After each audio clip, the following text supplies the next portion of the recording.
the last block. I think last block. Something, I think there's something that people and we always ask for the guests is the importance of the data communities. Like you say, like, and there's something that you say that I love it. Like, okay, everything that we do, we look for the community first. We see what they're using.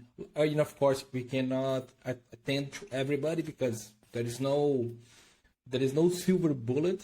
There's no technology that do everything, and people want to do everything. That's okay. I have this one. I have to do everything on this place. Unfortunately, no, it does not exist. It's just we still need to educate customers, I think, to understand that there is no silver bullet. We have specific technologies for specific problems, and that's how we operate today. Because there's a multitude of data.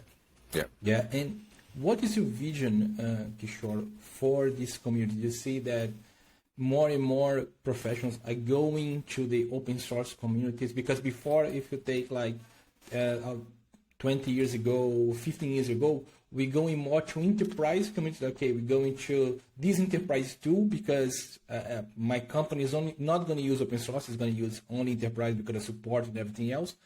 But now we see the opposite. People going to the open source. Do you see that as well? Like people really engaging in open source communities?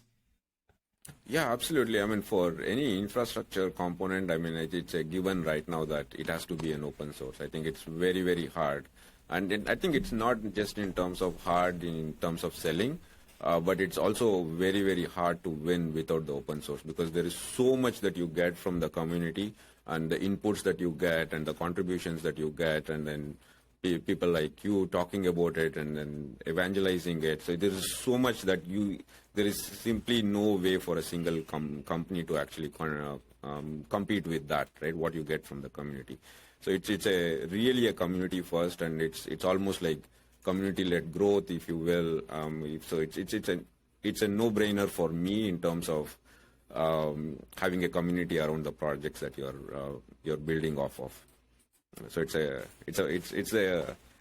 no-brainer. That was perfect. It's a no-brainer. I don't think I have to say anything more on that. Amazing. And for the last question.